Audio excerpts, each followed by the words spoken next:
Thank you, Agnes. Agnes has written quite a lot of poems, and I remember the feelings that I had when I was reading her poems. It was the stories, the narration that moved me. And it reminded me of Robert Stevenson's line. So, these are the hills, these are the woods, these are my starry solitude. So how many adventures we would have missed if we cannot dive into the wonderful words of imagination. Right, thank you. And Perry, I learned that you have very practical advice for us on how reading empowers our internal strength. As we grow more mature, I definitely feel it. We face different kinds of adversities and crises. And how has reading helped you become strong and wise? Good question, Catherine, thank you. I guess one cardinal sin that a critic can commit is saying the obvious. So I'm a little embarrassed here to tell you the seemingly self-evident truth that reading empowers. But how reading empowers is much less obvious and more debatable. In my view, reading empowers not only by making us know, but by making us happy. Sometimes very happy. Now, all good writing gives pleasure, and as you read more, you improve your capacity to read for pleasure. And as you take your pleasure to the next level, you become more sensitive to, and to a certain extent, immune, from the duplicity, from the lying, and from the euphemisms that are often trademarks of bad writing. In the seminal essay by George Orwell, which is really seminal, and I'll quote him here. Orwell famously describes pretentious diction and euphemism as verbal false names, used to make lies sound truthful, and murder respectable, and to give an appearance of solidity to pure wind. I guess we are all familiar with that kind of pretentious diction, with the government using, words like fine-tuning and the financial tsunami, things like that. You see, good reading, and if we are good readers, we are really sort of develop a kind of defense mechanism against, that kind of talk. So if you have children, urge them to read. You yourself, should read, but you should read only the best. And if you can, read for pleasure, you'll be doing all right for the rest of your life. Reading, there is a famous slogan, an advertising slogan of iPhone 4, which says something like this: this changes everything again. I never use iPhone, but this slogan is very useful to me because reading, changes everything for me. And every time I read, people like Oscar Wilde, D.H. Lawrence, or even George Churchill, my whole world changes again. This transformational power, I call it, of reading, can be yours too. So be a reader. I'm not here to promote my book, but I'm too worldly to let a promotional opportunity like this slip through my fingers. Now, this new book of mine called English Players, it discusses some of the greatest writers in English, and how they use English as a sort of a plaything, and how they provide pleasure. And it also discusses how we can derive pleasure from their reading. So this book is dedicated to your reading pleasure. Enjoy it if you can. Thank you. Thank you very much. So thanks very much for approaching this topic about reading as empowerment from a very unique perspective from each of you.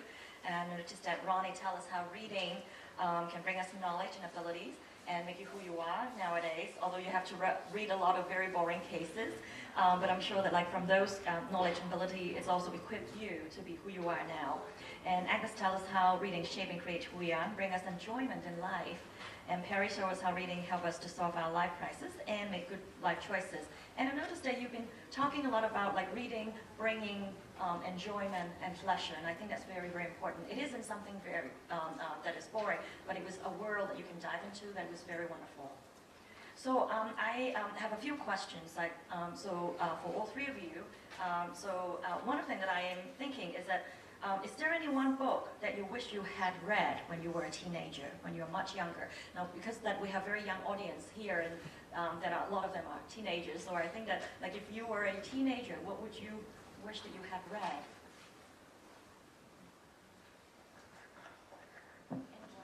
That's a very tough one. I can think of none. No, I just can't think of one, actually. Do you mean to say including Chinese or Chinese books? Or it's like something that you've read later on in your life, and you were thinking that, oh, I wish that I actually have read it much earlier or much younger, and so that I know about this, or I have thought about that much earlier. Well, as I said, I'm a late bloomer. All the books that I now read and I now enjoy, I'm not sure I know how to enjoy when I was young. So, sorry, I have to pass that one. I can think of one because I read it only when I was in my 40s. Everybody read Jin Yong when they were young. I started reading Jin Yong, Kam Yong only when I was 40. And I was in Cambridge, and then I refused to go out. I was in the hotel, and then my husband said, okay, now we have to go out for lunch. I said, no, let me finish this one first. So I wish I had read Jin Yong when I was younger.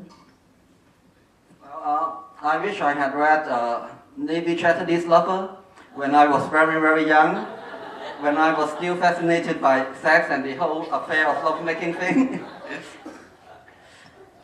Well, I read it, when I was maybe 30 years old, and find that book pretty boring indeed.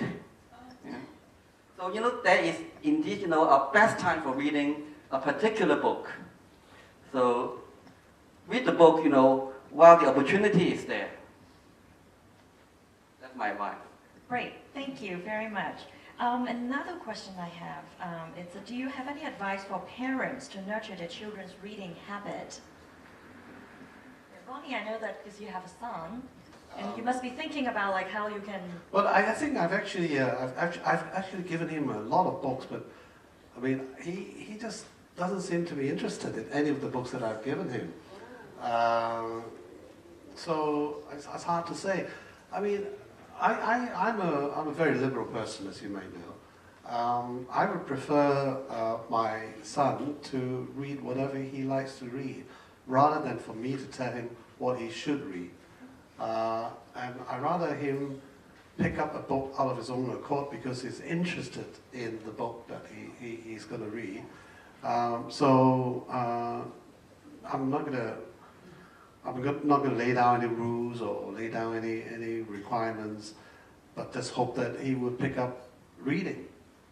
I totally agree with you, because I've been telling my students to enjoy reading in English, particularly when you think about English as not necessarily your own language in the beginning, when you're still learning in the process of it.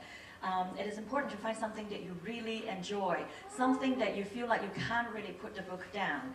And I have, well, Harry Potter is one of them. I have to tell you that I know about Harry Potter pretty late. It was one of my classmates that gave it to me, and I couldn't put the book down. I have to finish it the whole night. Tips for parents. Maybe I can tell you something that I found out when I was interviewing the poets for my project on Asian poetry.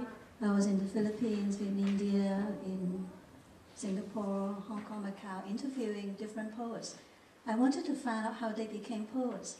And it was very interesting because several of them actually, not all of them read when they were young. Some of them read only when they were older. But a good number of them actually, they had parents or relatives, older brothers or sisters or an uncle or something, who liked words. Either they were writing or they were reading. And they were either had a lot of books at home, or there was one incident that one poet told me that every time after going out, every weekend with the parents, they would take her to a bookstore and they would let her buy one book. Not a lot. There's no point to buy a lot, but she had to choose the book and then she would buy it. And then there were also other poets that told me they actually learned how to write as well when they were reading. People would ask them to write out what they were reading or draw pictures, of what they were reading. And of course they would talk about it. And reading with children is very, very important. Reading with them. Don't have to buy them a lot. Sometimes they keep reading the same book over and over again. I'm sure people, our parents, will know that. They enjoy the same book for they have 1 month, that book. And then after that, they move on to another book. So maybe Perry now. Well, I guess the worst thing that parents can do for their children is to make them read literary classics when they are not ready. This will certainly give them the wrong idea that, literary classics are no more than textbooks.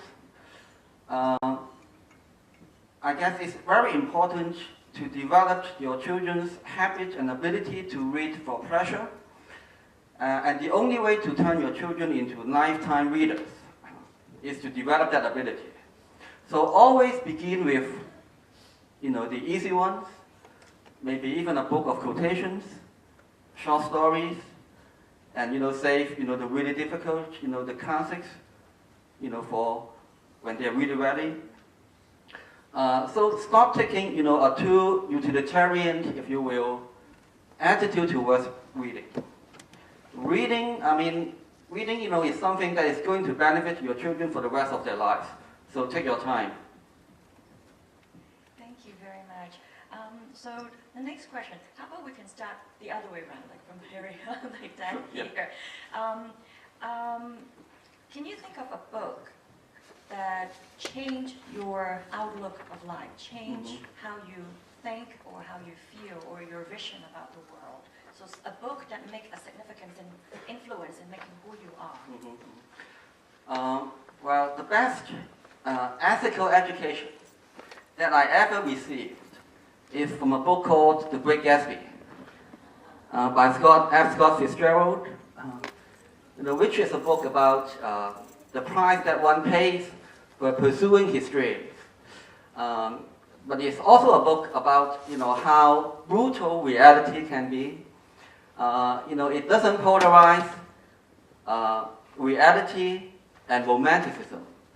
So, this book, really gives me an entire different outlook on life, on what it means to be a capable dreamer.